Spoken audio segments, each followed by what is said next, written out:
ಗ್ರಾಮೀಣ ಭಾಗದಲ್ಲಿ ಮಹಿಳೆಯರು, ಕೂಲಿ ಕಾರ್ಮಿಕರು, ಅಬಲೆಯರು ಸ್ವಾವಲಂಬಿಯಾಗಿ ಬದುಕು ಕಟ್ಟಿಕೊಳ್ಳಲು ಆರ್ಥಿಕವಾಗಿ ಸಹಾಯ ಮಾಡುತ್ತಿರುವುದು ಶ್ರೀ ಕ್ಷೇತ್ರ ಧರ್ಮಸ್ಥಳ ಸಂಸ್ಥೆಯಂತ ಶಾಸಕ ಎಂಟಿ ಕೃಷ್ಣಪ್ಪ ಅವರು ಅಭಿಪ್ರಾಯಪಟ್ಟರು. ತಾಲೂಕಿನ ಬಿಗೇನೇನಹಳ್ಳಿ ಗ್ರಾಮದಲ್ಲಿ ಏರ್ಪಡಿಸಲಾಗಿದ್ದ ಶ್ರೀ ಸತ್ಯನಾರಾಯಣ ಪೂಜಾ ಕಾರ್ಯಕ್ರಮದಲ್ಲಿ ಮುಖ್ಯ ಅತಿಥಿಗಳಾಗಿ ಭಾಗವಹಿಸಿ ಅವರು ಮಾತನಾಡಿದರು. ಶ್ರೀ ಕ್ಷೇತ್ರ ಧರ್ಮಸ್ಥಳ ಸಂಸ್ಥೆಯು ಆರ್ಥಿಕವಾಗಿ ದೃಢವರಾಗಲು, ಸ್ವಾವಲಂಬಿಗಳಾಗಿ ಬದುಕಲು ಆರ್ಥಿಕವಾಗಿ ಸಹಾಯ ಮಾಡ್ತಾ ಇದ್ದು, ಸರ್ಕಾರ ಮಾಡುವಂತಹ ಕೆಲಸಗಳನ್ನು ಸಂಸ್ಥೆಯು ಮಾಡ್ತಾ ಇದ್ದು, ಈ ಮಹತ್ ಕಾರ್ಯಕ್ಕೆ ನಾನು ವೀರೇಂದ್ರ ಹೆಗ್ಡೆ ಅವರಿಗೆ ಕೃತಜ್ಞತೆಯನ್ನ ಸಲ್ಲಿಸುತ್ತೇನೆ ಅಂತ ಹೇಳಿದರು. ನನ್ನ ಕ್ಷೇತ್ರದ ಮಹಿಳೆಯರು ಬಡ್ಡಿ ವಸೂಲಿ ಮಾಡ್ತಿರುವುದಾಗಿ ತಿಳಿಸಿರ್ತಾರೆ. ದಯಮಾಡಿ ಬಡ್ಡಿ ದರವನ್ನು ಕಡಿಮೆಗೊಳಿಸಿ ಸುಲಭ ರೀತಿಯಲ್ಲಿ ಸಾಲವನ್ನು ನೀಡಿ ಬದುಕು ಹಸನಾಗುವಂತೆ ಮಾಡಿ ಬಡ್ಡಿ ದರ ಕಡಿಮೆ ಮಾಡುವ ಬಗ್ಗೆ ಪೂಜ್ಯ ವೀರೇಂದ್ರ ಹೆಗ್ಡೆ ಅವರಿಗೂ ಪತ್ರ ವ್ಯವಹಾರ ಮಾಡುತ್ತೇನೆ ಅಂತ ಹೇಳಿದರು. ನಂತರ ಶ್ರೀ ಕ್ಷೇತ್ರ ಧರ್ಮಸ್ಥಳ ಸಂಸ್ಥೆಯ ತುಮಕೂರು ಜಿಲ್ಲೆಯ ನಿರ್ದೇಶಕ ಸತೀಶ್ ಸುವರ್ಣ ಅವರು ಮಾತನಾಡಿದರು. ಶಾಸಕರು ಕಾರ್ಯಕ್ರಮದಲ್ಲಿ ಭಾಗವಹಿಸಿ ತಮ್ಮ ಹಿತನುಡಿಗಳನ್ನು ಹೇಳಿದ್ದಾರೆ. ಅವರಿಗೆ ತುಂಬ ಹೃದಯದ ಧನ್ಯವಾದಗಳನ್ನು ತಿಳಿಸಿದರು. ಇನ್ನು ಶಾಸಕರಿಗೆ ನಮ್ಮ ಸಂಸ್ಥೆಯ ಬಡ್ಡಿ ದರದ ಬಗ್ಗೆ ತಪ್ಪು ಮಾಹಿತಿಯನ್ನು ನೀಡಲಾಗಿದೆ.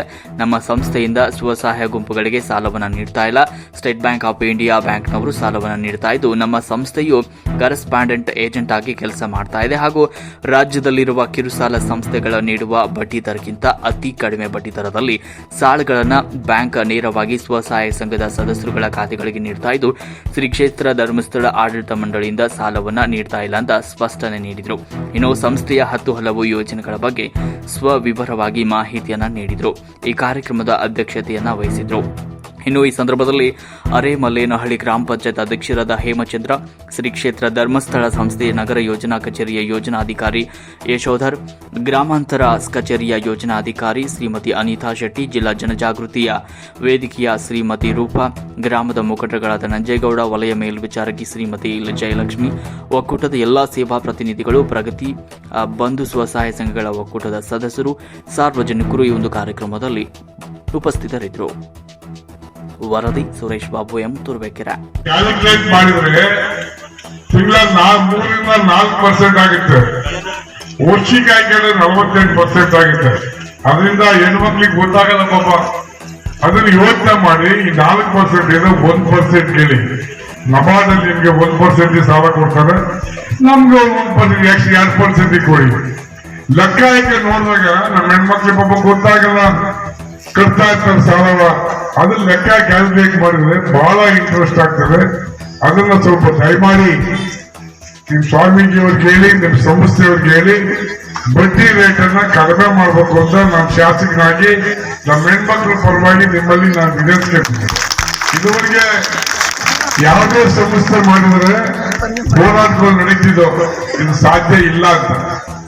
4% 100 ರೂಪಾಯಿ ತಗೊಂಡು 48% ಬಡ್ಡಿ ಹಾಕ್ಬಿಡ್ತಾರೆ ವರ್ಷಕ್ಕೆ. ಅದು ಆಗ್ಬಾರ್ದು. ಇಲ್ಲಿ ಎಲ್ಲ ಒಂದು ನಮ್ಗೆ ನಂಬಿಕೆ, ಮಂಜುನಾಥನ ಬಗ್ಗೆ ನಮ್ಗೆ ನಂಬಿಕೆ ಇದೆ. ಹಾಗಾಗಿ ಕಣ್ಣು ಮುಚ್ಚಿಗೆ ನಮ್ಮ ಹೆಣ್ಮಕ್ಳು ಕರ್ತಾರೆ, ಯಾರು ಕ್ಯಾಲ್ಕುಲೇಟ್ ಮಾಡಕ್ ಹೋಗಲ್ಲ. ಕಷ್ಟಪಟ್ಟು ಹೊಸ ಸಾಕಿ ಹಾಲು ಕರೆದು ಮಕ್ಕಳನ್ನ ಕದ್ದು ತಲೆ ಮೇಲೆ ಹುಲ್ಲ ಮುಚ್ಕೊಂಡ್ಬಂದು ಸಾಕಿ ಬೆಳೆಸ್ತದೆ ಹೆಣ್ಮಕ್ಳಿಗೆ. ಅದು ಗೊತ್ತಾಗ್ತಾ ಇಲ್ಲ ಪಾಪ. ಹಾಗಾಗಿ ದಯಮಾಡಿ ಈ ವಿಷಯವನ್ನ ದಯಮಾಡಿ ಅದ್ರ ಬಗ್ಗೆ ಹೆಚ್ಚು ಗಮನ ಹರಿಸಿ ಈ ಎಲ್ಲ ಹೆಣ್ಮಕ್ಳ, ಈ ತಾಲೂಕಿನ ಎಲ್ಲ ಹೆಣ್ಮಕ್ಳ ಪರವಾಗಿ ನಾನು ವಿನಂತಿಸ್ತಾ, ಇವತ್ತು ನನ್ನ ಕರ್ಸಿನ ಬೆಳೆ ಕಾರ್ಯಕ್ರಮ ರಜೆಗಳಿದ್ರು ಸಹ ಈ ಒಂದು ಸಂಸ್ಥೆಯಿಂದ ಕಾರ್ಯಕ್ರಮ ಮಾಡ್ತಿದ್ದೇನೆ. ಈ ಭಾಗದ ಹೆಣ್ಮಕ್ಳು ಬಹಳ ಜನ ಸೇರ್ತಾರೆ ಅನ್ನೋದು ನಾನು ನಂಬಿ ಬಹಳ ಜನ ಬಂದಿದ್ದೀನಿ. ಈ ಕಾರ್ಯಕ್ರಮ ಮುಗಿಸಿ ನಂತರ ಬೇರೆ ಕಾರ್ಯಕ್ರಮ ಬರ್ತೀನಿ ಅಂತ ಹೇಳಿ 10,000 × 50 ವಾರ PTR /100 ಅಂತ ಇದೆ ನಮ್ಮ ಸೂತ್ರ. /100 10,000ಕ್ಕೆ 50 ವಾರಕ್ಕೆ 14% /100 ಮಾಡಿದ್ರೆ 700 ರೂಪಾಯಿ ಬರುತ್ತೆ. ಅಂದ್ರೆ ವರ್ಷಕ್ಕೆ 100 ರೂಪಾಯಿ, ತಿಂಗಳಿಗೆ 100 ರೂಪಾಯಿಗೆ 58 ಪೈಸೆ ಬರುತ್ತೆ ಅಂತ ಹೇಳಿಕ್ಕೆ ಇಚ್ಛೆ ಪಡ್ತೇನೆ.